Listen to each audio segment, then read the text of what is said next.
ጤና ይስጥልኝ እንደምናረፈዳችሁ ፈጣን መረጃን በፍጥነት የምታገኙበት ይህ ፈጠነ ሚዲያ ነው። ከሆርሙዝ ሰርጥ እስከ ዋሽንግተን ቤተ መንግስት ከአዲስ አበባ እስከ ዓለም አቀፍ መድረኮች የተሰሙ አዳዲስና ሰበር መረጃዎችን ይዘንላችሁ ቀርበናል። እስከ ፍጻሜው አብራችሁን ቆዩ።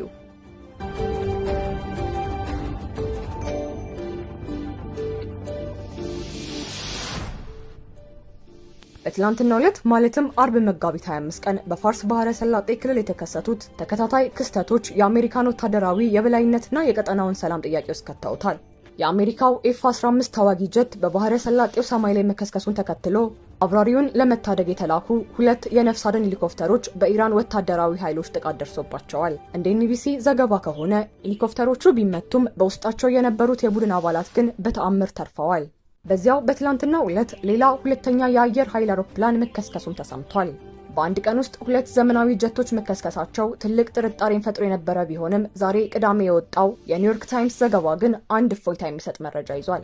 ዛሬ ቅዳሜ በወጣው መረጃ መሰረት በዚያው ዕለት የተከሰከሰውን ሁለተኛውን የጦርነት አውሮፕላን ሲያሽከረክር የነበረው ብቸኛው አብራሪ ደህንነቱ በተጠበቀ ሁኔታ መገኘቱ ተረጋግጧል። ሆኖም ኢራን በነፍስ አድን ሄሊኮፕተሮች ላይ ተኩስ መክፈቷ በክልሉ ለሚደረግ ለማንኛውም የአሜሪካ ወታደራዊ እንቅስቃሴ ትዕግስት የለኝም የሚል ጠንካራ መልእክት ለፔንታጎን ማስተላለፏን ያሳያል። ወደ ዋሽንግተን ስናመራ ዛሬ ዋሽንግተን ዲሲን ብቻ ሳይሆን መላውን ዓለም እያነጋገረ ያለው ታሪካዊ የበጀት ረቂቅ የዓለምን ትኩረት ስቧል። የዋይት ሃውስ የአስተዳደርና የበጀት ቢሮ አርብ ዕለት ይፋ ያደረገው የ2027 የበጀት ፕሮፖዛል በአሜሪካ ታሪክ ታይቶ የማይታወቅ የ1.5 ትሪሊዮን ዶላር የመከላከያ ወጪን ይዟል። ይህም ካለፈው ዓመት ጋር ሲነጻጸር የ44 በመቶ ጭማሪ ማሳየቱ አሜሪካ ከቻይናና ከሩሲያ ጋር ላለባት የጂኦፖለቲካ ፍጥጫ ራሷን እያዘጋጀች መሆኑን ያሳያል። ይህ ታሪካዊ የላይኛው መስመር የተባለው በጀት ለዘመናዊ ሚሳኤሎችና ለኒውክሌር ጥበቃ የሚውል እንደሆነ ይገመታል።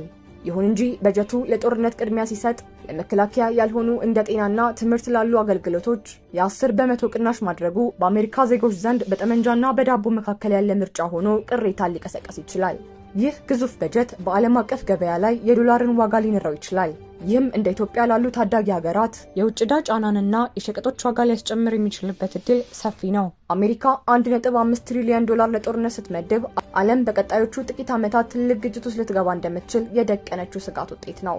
በመጨረሻም የዓለም ኢኮኖሚ የደም ስር ወደምትባለው የሆርሙዝ ሰርጥ እንመለሳለን። ዛሬ የሆርሙዝ ሰርጥ የጦርነት መለያ መስመር ሆናለች። የኢራን ወታደራዊ ቃል አቀባይ ብርጋዴር ጄኔራል አቡልፋዘል ሸካርቺ በሰጡት መግለጫ ሰርጡ ለአሜሪካና ለእስራኤል ዝግ ሆኖ እንደሚቆይ በይፋ አሳውቀዋል። ጄኔራሉ የኢራን ሕዝብ ጠላቶች ያሏቸው አካላት በዚህ ወሳኝ መስመር ላይ ቦታ የላቸውም ብለዋል። ሆርሙዝ ሰርጥ በጠባብነቱ የሚታወቅ ሲሆን ኢራን በጂኦግራፊያዊ አቀማመጧ ሰርጡን በቀላሉ የመቆጣጠር አቅም አላት። በሌላ በኩል ፕሬዚዳንት ዶናልድ ትራምፕ ጦርነቱ ሲያበቃ ሰርጡ በተፈጥሯዊ ሁኔታ ይከፈታል የሚል እምነት አላቸው። ትራምፕ የኢራንን ጫና እንደ ጊዜያዊ ፖለቲካ ቆማር ቢቆጥሩትም የኢራን ርዕዮተ ዓለማዊ አቋም ግን ከንግድ ስሌት በላይ ሊሆን እንደሚችል ብዙዎች ይሰጋሉ። የዓለማችን 20 በመቶ ነዳጅ የሚያልፍበት ይህ ሰርጥ መዘጋቱ የነዳጅ ዋጋን በአንድ ጀንበር ከ20 እስከ 50 በመቶ ሊያሳድገው ይችላል። ይህ ደግሞ በኢትዮጵያ የትራንስፖርትና የምግብ ዋጋ ሰማይ እንዲነካ ማድረጉ የማይቀር ነው። ክቡርትና ክቡራን፣ ዓለም ከሰላም ይልቅ ለጦርነት በጀቷን እያሳደገች ነው። 1.5 ትሪሊዮን ዶላር የሰው ልጅ ህይወት ለመታደግ ወይስ ለማጥፋት ይውላል? የሆርሙዝ ሰርጥ ጉዳይ ደግሞ የሁላችንም የኑሮ ውድነትና የዓለም ሰላም ጉዳይ ሆኖ ይቀጥላል።